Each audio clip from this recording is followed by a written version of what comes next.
I'm so in love with my best friend, but I don't think he feels the same way, yet every time he looks at me I can't see myself with anyone else. What gives? Honestly, this is pretty straightforward. We, 23F and 21M, met about 2 years ago and I instantly crushed on the guy. I honestly thought our first few nights out were dates, up until the point he went on a rant about a girl he had a crush on after a few beers. At that point, my thought process was pretty much okay, not dates, got it, and moved on with the intent of friendship. Except, funny thing, turns out he checks all my boxes.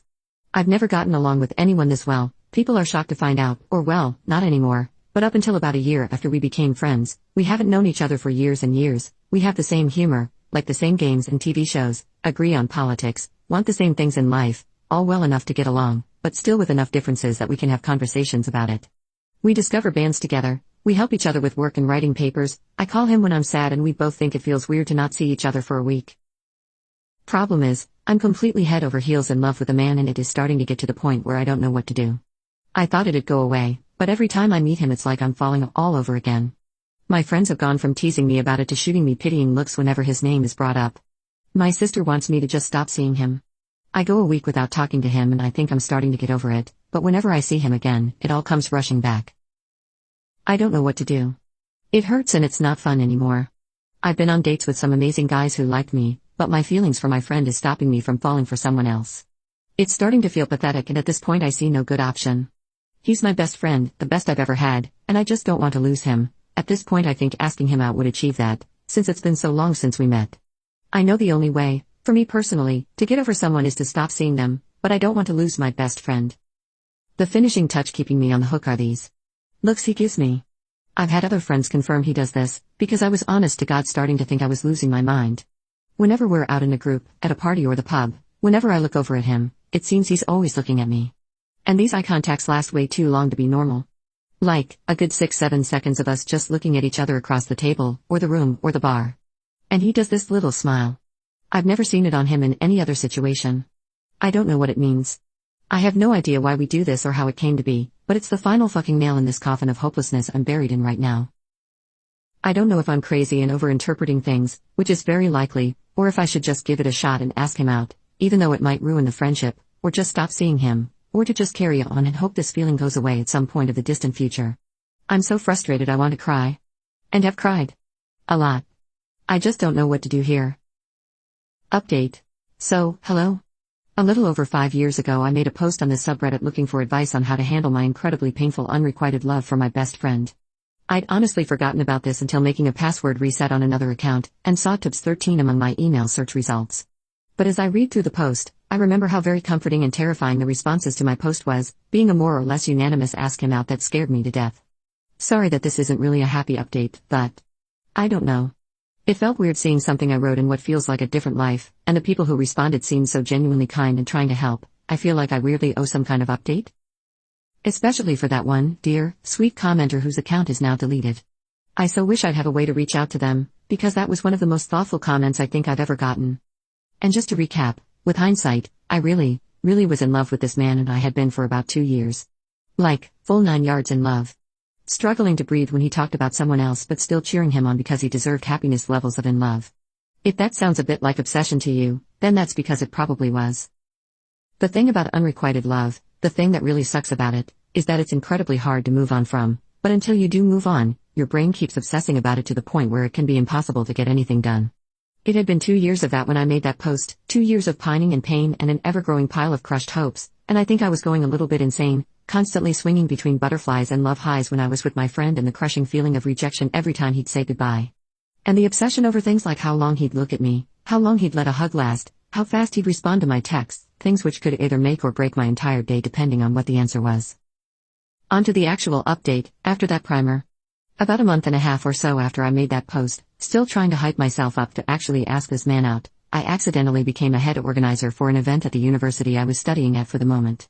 Long story short, the person managing me was not kind. I was extremely overworked from the event on top of writing a thesis. I was equally stressed out in my private life due to the whole situation with my best friend, and I ended up going through a pretty severe case of burnout. Add on to everything that I developed an addiction to alcohol to try to handle everything, and was also experiencing what was most likely a drug-induced paranoid psychosis, and I was a mess. I ended up moving back in with my dad in September and spent about a year doing nothing but sleeping, crying, playing Skyrim and going to rehab and therapy. Start of 2021, I went back to school and slowly recovered. I've been sober since 2020, the paranoia hasn't completely gone away but it's more manageable. I used to think my landlord listened to me through a radon measurement device, and at least that's over, and I think I've got a work-life balance figured out that helps me not overwork myself or go into free time lethargy because I've got too much time off. It was long and painful, but I did it. If you're wondering where my best friend was in all of this, I honestly don't know.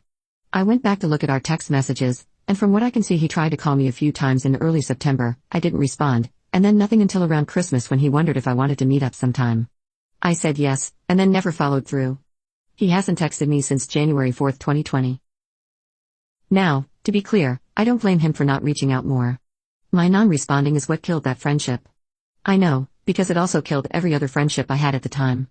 I don't know, alcohol addiction, deep depression and crippling paranoia may be a fair explanation to one day stop responding to any of your friends, but I still deeply regret those choices.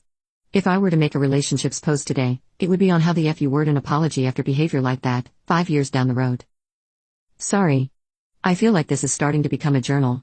I'm gonna stop my reflections there. So, about my love for my best friend, with some years of hindsight and therapy behind me. I don't think I was in love with him.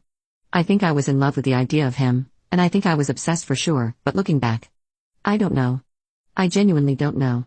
I think a part of me really liked the fact that this was a person who so clearly wasn't interested in me, genuinely, if he was, that would shock me to find out, because he spent 2.5 years ignoring me in hindsight. I'm so in love with my best friend, but I don't think he feels the same way, yet every time he looks at me I can't see myself with anyone else, what gives? Honestly, this is pretty straightforward. We, 23F and 21M, met about 2 years ago and I instantly crushed on the guy. I honestly thought our first few nights out were dates, up until the point he went on a rant about a girl he had a crush on after a few beers. At that point, my thought process was pretty much okay, not dates, got it and moved on with the intent of friendship. Except, funny thing, turns out he checks all my boxes. I've never gotten along with anyone this well, people are shocked to find out, or well, not anymore, but up until about a year after we became friends, we haven't known each other for years and years, we have the same humor, like the same games and TV shows, agree on politics, want the same things in life, all well enough to get along, but still with enough differences that we can have conversations about it.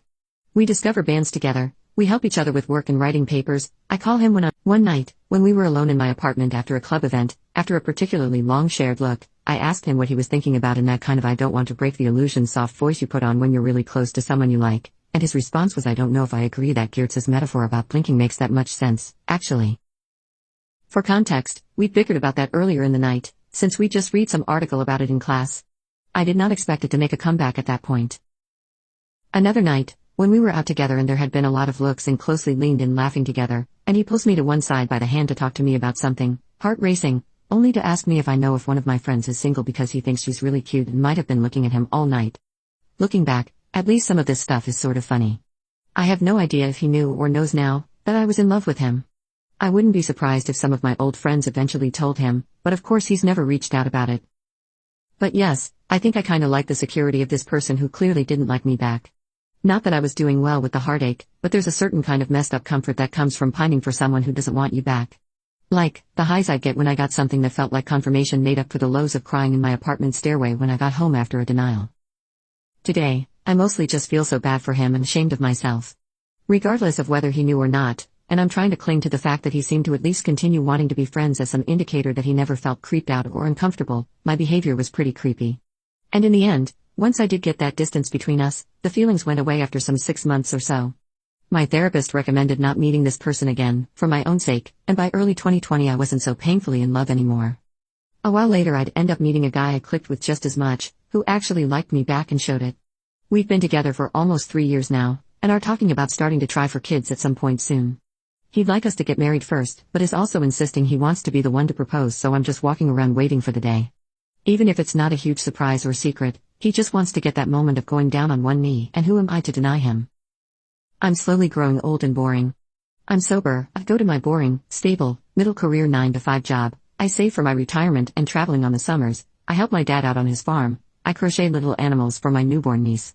I come home to a man who plays his silly video games, I play my silly video games, we go for walks and to the museum and bicker about whether to get fat on takeout or not. I have some regrets about how my early 20s ended up playing out, but by God, I wouldn't want to go back.